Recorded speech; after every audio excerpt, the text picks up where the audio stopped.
What the chemical spill taught us is that water is extremely valuable, and we just often take it for granted because we have so much of it. It's pretty hard to live long in West Virginia and not appreciate how much it rains. And so water is a prevalent feature in the state of West Virginia. And certainly some of its most remarkable places are its rivers.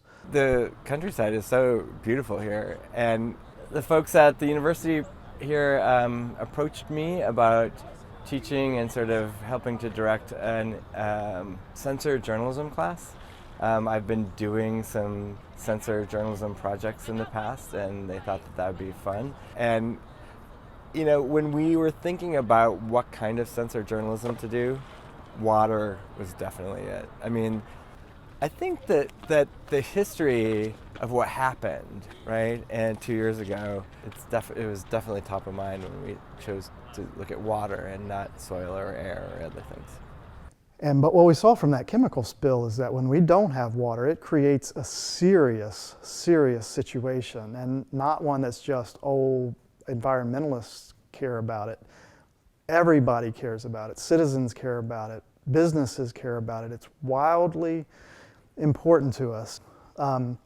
The second thing it taught us is that we have to be protective of that water, because so much of our state, so much of our businesses, our economy depends on it. It is not just people who care about the environment. They care about the environment because of its value to the people that live here. You know, there are so many different groups who concern themselves with water. They don't all agree on how you look at water quality. And for me, it was really an education in the entire ecosystem of looking at water. When we were doing Streamlab and looking at the sensors and sort of educating ourselves within the class, I mean, our original impetus for that was the chemical spill in Charleston, but it was like opening up a Pandora's box of issues about water, not just in our state, but nationwide, and realizing the sort of precariousness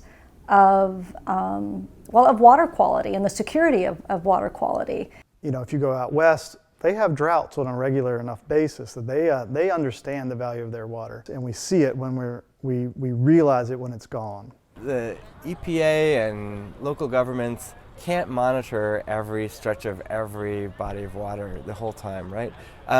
But a whole bunch of citizens with pretty cheap sensors and Gatorade bottles could, right? At this point, what we're doing is making something that could be an early warning system, right? So this Gatorade bottle with this little board in it that slides right in the mouth of the bottle is detecting through 2 screws in the cap of the Gatorade bottle the conductivity of the water. So conductivity of water will change depending on dissolved solids and salts in the water. So things that could be bad could be detected.